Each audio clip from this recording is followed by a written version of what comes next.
ಮಾವ ಬಾ ಭಾರತಿ. ಮಾವ ಬಾ. ನಿಮ್ ಹತ್ರ ಒಂದು ಸಹಾಯ ಕೇಳಬೇಕು ಅಂತ ಬಂದಿದ್ದೀನಿ.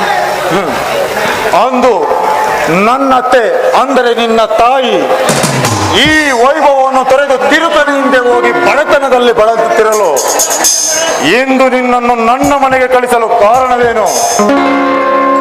ಮಾವ, ನನ್ನ ತಂದೆ ತಾಯಿಗೆ ತುಂಬಾ ಹುಷಾರಿಲ್ಲ. ಅವ್ರನ್ನ ಆಸ್ಪತ್ರೆಗೆ ಸೇರಿಸಿದ್ದೀನಿ. ನನಗೆ ಸ್ವಲ್ಪ ಹಣ ಬೇಕಿತ್ತು. ಅದಕ್ಕೆ ಈ ಮನೆ ಕಾಗದ ಪತ್ರ ತಗೊಂಡು ನಂಗೆ ಹಣ ಕೊಡಿ.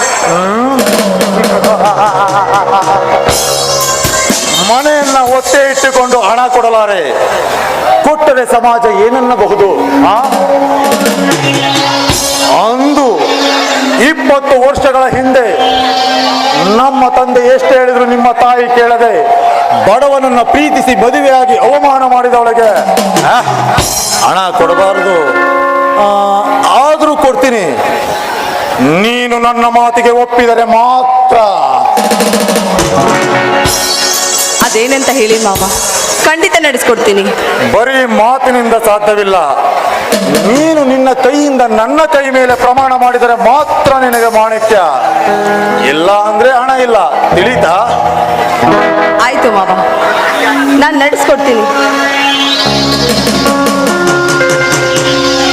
ದುಡುಕು ಮಹಾ ಕೆಡುಕು ಅಂತ ಹೇಳ್ತಾರೆ.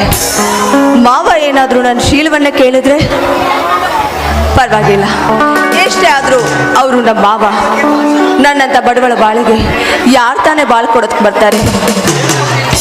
ಅಷ್ಟಕ್ಕೂ 9 ತಿಂಗಳು ಹೆತ್ತು ಹೊತ್ತು ಬೆಳೆಸಿದ ನನ್ನ ತಂದೆ ತಾಯಿ ನನಗೆ ಮುಖ್ಯ, ನನ್ನ ಶೀಲವಲ್ಲ. ನನ್ನ ತಂದೆ ತಾಯಿ ಗುಣವಾದರೆ ಸಾಕು. ಭಾರತಿ, ಯಾವುದೋ ವಿಚಾರದಲ್ಲಿ ಭಯಭೀತಳಾಗಿ ನಿಂತಿರುವೆಯಲ್ಲ, ನಿರ್ಭಯವಾಗಿ ಮಾತು ಕೊಡು.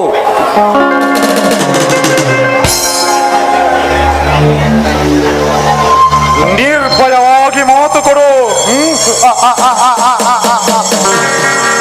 ನಿನ್ನ ಹೆತ್ತವರು ಬದುಕಬೇಕಾದರೆ ಆಯ್ತು ಮಾವ, ನೀವು ಹೇಳಿದಂತೆ ನಾನು ಕೇಳ್ತೀನಿ. ನನ್ನ ಹೆತ್ತವರ ಆಣೆಗೂ.